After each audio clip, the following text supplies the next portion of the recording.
everyone, and welcome to Daily Newspaper Analysis, which is brought to you by LawSikho. So, today we will analyze the important articles for 6th and 7th December, that is for yesterday and today, from both the Hindu as well as the Indian Express newspapers.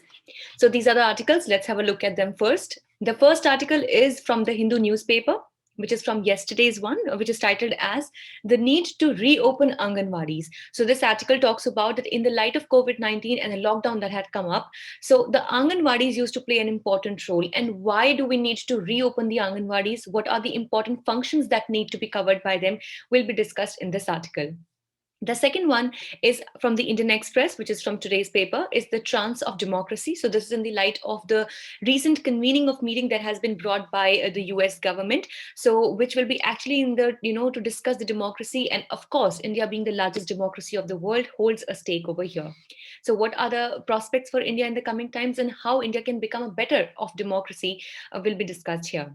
And the next article, or the last one for the day, is from the Hindu again, which is titled as The Way to Tackle Malnutrition. Now, this is a very beautifully written article which has been written after the data for the National Family Health Survey 5 is in our hands. And now we know that what are the areas where we have been lacking mostly. Most of the areas, be it the children, women, and even adults and girls, we have not been performing very well.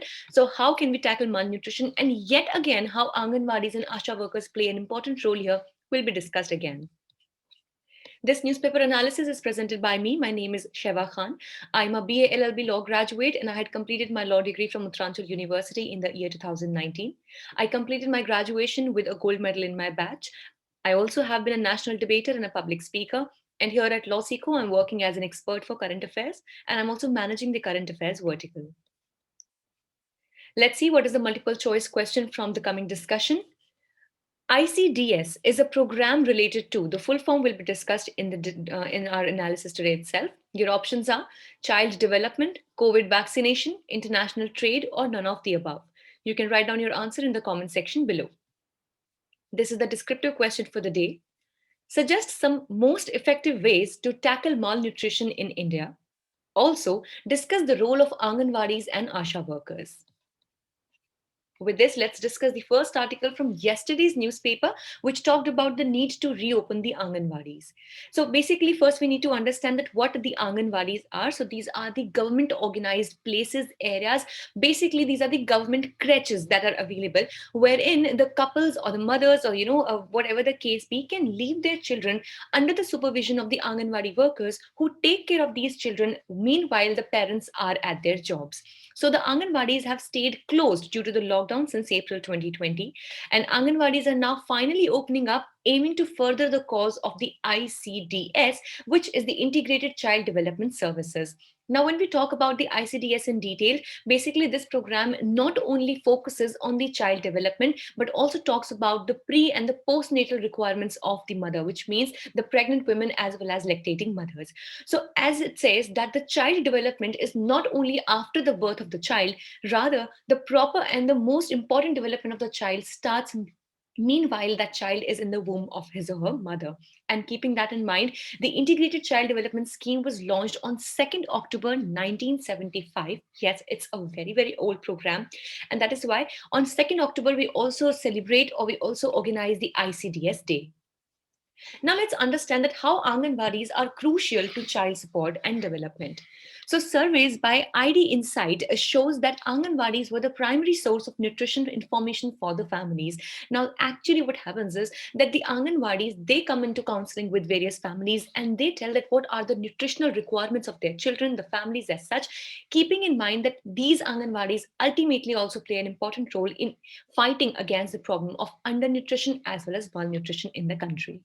So according to the NFHS, that is the National Family Health Survey 5, which has recently been released data, less than 15% 5-year-old children attended schools in the last year, which is definitely very, very small, proportion of the children that we have entirely in the country. And one of the reasons definitely was the shutting down of the schools. And when we moved to the online systems, we all know that not everyone in the country or every student or child in the country had the privilege to have the smartphones and a connection of internet. And that is why there were a lot of students who could not attend the school the previous year. And the story continues even till the date. 58% women cited homeschooling as a reason why the amount of unpaid work for women have sharply increased.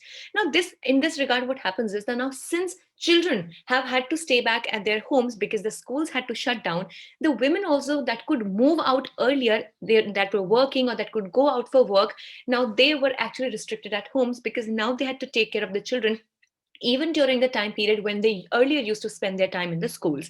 So this has ultimately led to 58% of women that the reason for them of unpaid work that has increased for them, that is the work for domestic chores, has increased as against the paid work that they used to go and do outside their homes.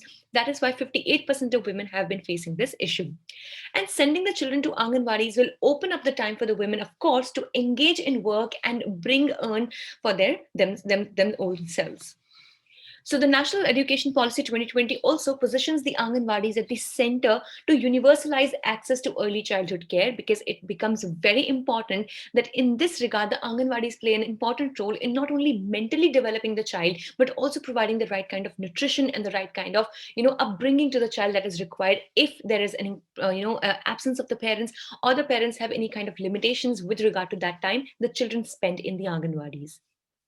Now let's see that what are the issues that are faced by the Anganwadi workers as well. First of all, the knowledge of healthcare is low. Now in India, whenever we discuss about any issue, one of the most primary and basic problems behind that problem, the problem behind that problem basically is the lack of awareness, is the lack of knowledge. In this regard also, even the Anganwadi workers, they lack training, they lack the right kind of information, and they lack the right kind of knowledge which they require to completely or properly impart to the children that actually come to make use of the Anganwadis in the country. So Anganwadi workers do not access to training for engaging in early childhood care and education, and that is why proper training sessions and schedules should be set up for the Anganwadi workers all around the country. Anganwadis lack adequate infrastructure where administrative work takes up most of the time. Now, this is one of the most important problems, again, than when we are discussing the issues faced by the Anganwadis, that the infrastructure, the areas, the places where the Anganwadis function, even they are not provided with the basic facilities. Even surveys have revealed that there are areas which also have lack of water and basic the sanitation facilities as well. Even if they're available, they are not properly maintained, they're not they do not have all the required the toys or all the kinds of requisites that are required for engaging the children in the right kinds of activities. And that is why this lack of adequate infrastructure pushes back, or it pulls back the proper or the complete optimal position or the optimal uh, potential of the Anganwadis that they actually could yield had they had the proper infrastructure in the country. Let's also discuss that what are the issues faced by the Anganwadi workers, in particular, that the house visits by the workers could improve cognition, language, motor development, and nutritional intake as well. So if they are, they do the house visits as well, so it could definitely, engage the children in a better manner. The career incentives will have to be improved for Anganwadi workers, as well as extending the duration of daycare. Now, in this regard, definitely, if they see that if they perform better, they'll be, getting better returns in the coming times, or they will be enhanced or moved to a higher position or a better position in the government services, as in any kinds of such in the same entitlements, then definitely it can give such career incentives can make these Anganwadi workers perform better. Then large scale enrollment drives will help mobilize the children as well, and the investment in Anganwadis need to be streamlined, and such investments need to be facilitated with proven innovations as well.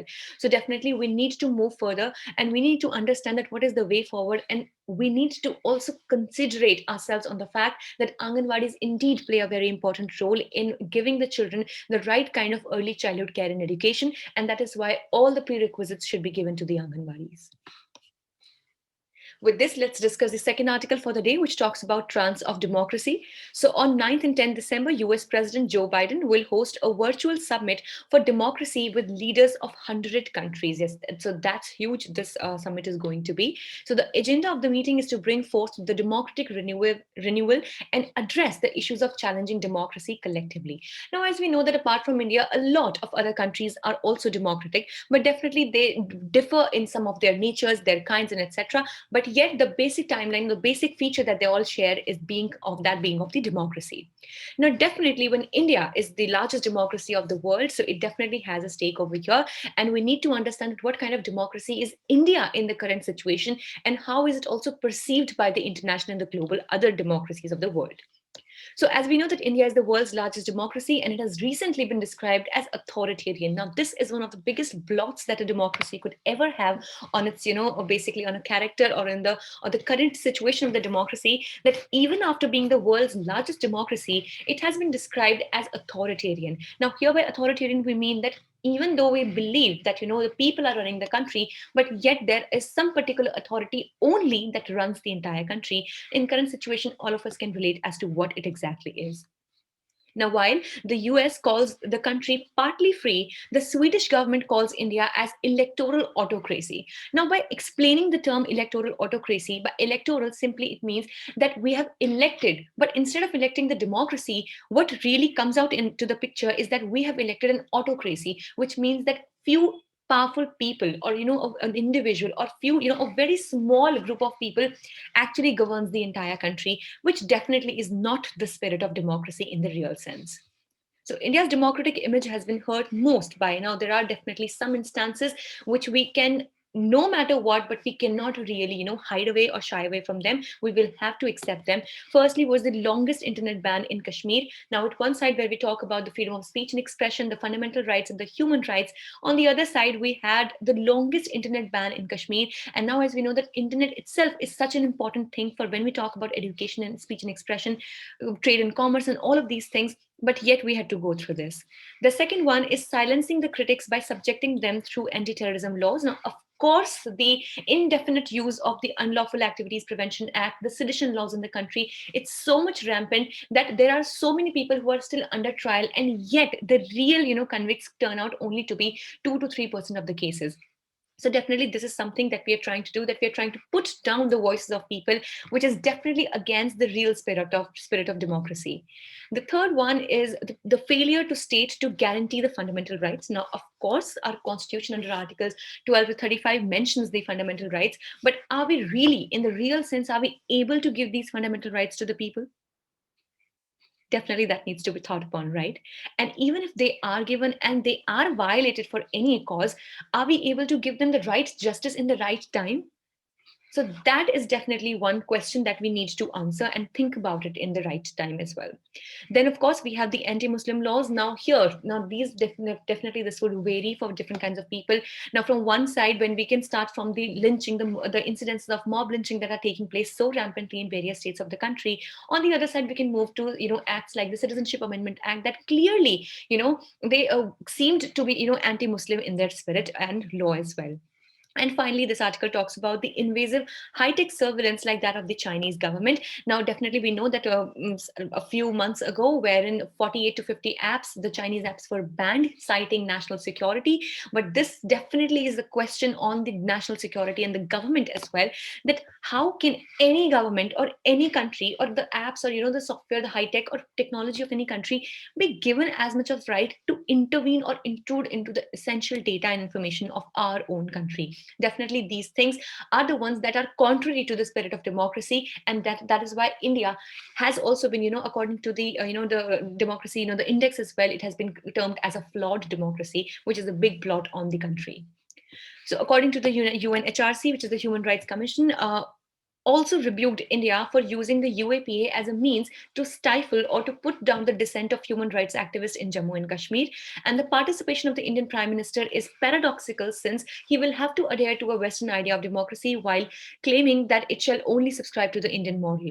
Now, here we need to also see that the External Affairs Minister has openly criticized the Western metrics for ranking democracies as hypocrisy. But yet again, maybe even according to the Swedish government or the other indices that have come up, which have termed India as as maybe a flawed democracy or an electoral autocracy or whatsoever it is, can we really hide away or shy away, or can we really deny to the fact that these things, the longest internet ban, anti-Muslim laws, silencing critics on the and in the name of anti-terrorism laws and all, has it not really happened in the country?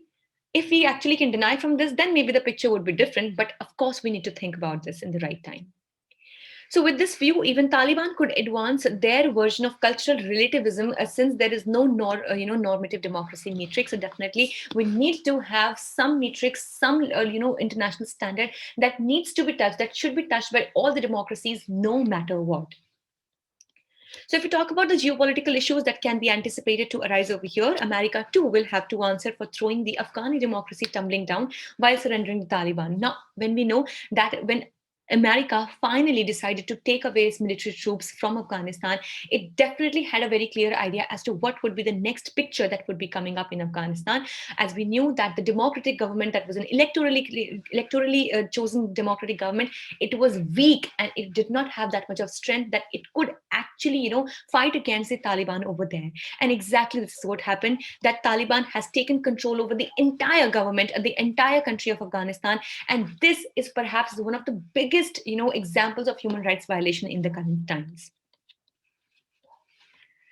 With this, let's discuss the last article for the day, which talks about the ways to tackle malnutrition. So, as we know that the National Family Health Survey 5 data has recently been released. So, we know that it has shown negligence in the gains in nutritional outcome among children under 5. According to the data, the childhood anemia also has worsened. I hope you all know what anemia is. Basically, it is the reducing of the number of the red blood cells, or basically their capacity, the capacity of the RBCs to carry oxygen to the various body parts. So the childhood anemia has also worsened, and early initiation of breastfeeding is also very static. Basically, this article gives the light of, that what is the way forward, because as we know that according to the recent survey as well, approximately 39% of the children in the country, they still, they remain stunted, and 19% still remain wasted, which is definitely a very high standard when it comes to the malnutrition. So the Anganwadi and the Asha workers, as we were discussing previously as well, they need to monitor the breastfeeding of the child for initial 6 months of their, being born, and timely recording of complementary feeding with soft gruel must also be achieved. Then also the ICDS, that is the Integrated Child Development Services, must also assure take-home rations for the children under 3 years of age, so that they can actually take home the rations and that can be cooked and can be, utilized as a source of nutrition. And the Anganwadis need to be subjected to strict vigilance while also ensuring regular supply of dry rations to the centers, basically to the fair price shops or the public distribution centers. So the family income also needs to be boosted through the Mahatma Gandhi National Rural Employment Guarantee Act, which is the Manrega. So because as we know that if at all people will have good amount of money in their hands, definitely they will be investing that money in the right kind of nutrition. And the money in the rural area specifically comes from schemes like Manrega, and that is why we need to make sure that they get timely employment as well, and also they get good amount of money in return as wages as well, so that they can have good amount of nutrition for their whole family. Then real-time monitoring of the public distribution systems will also go a long way in ensuring food at the family level. And the methodological errors in the surveys needs to be averted. For instance, the consumer expenditure survey for 2017-18 were withheld, and the data that was not given well in time. So the sustainable nutrition security can also be achieved through schemes like the Poshan Abhiyan, which we were discussing previously as well, which is basically the Prime Minister's overarching scheme for holistic nutrition, which is also known as the National Nutrition Mission. And please remember, the Poshan Maha, or the month for nutrition, is also celebrated all along through the month of September. Then we also have the Pradhan Mantri Garib Kalyan Anna Yojana, and both of these schemes will have to go closely monitored if at all we really need to eradicate and fight against the problem of malnutrition in the country. With this, we're done for today's discussion. Thank you so much for joining in. We hope it was a good and informative session for you all. Thank you so much for staying tuned with LawSikho. Please like the session if you liked it. And if you wish to download the PDF of today's slides, please join our Telegram channel. The link is there in the description box below, or you can scan the QR code that you can see on your screens right now. Also, please do not forget to follow us on our official Instagram channels for Judiciary, CLAT, UGCNet, as well as Law Finance exams. Thank you so much.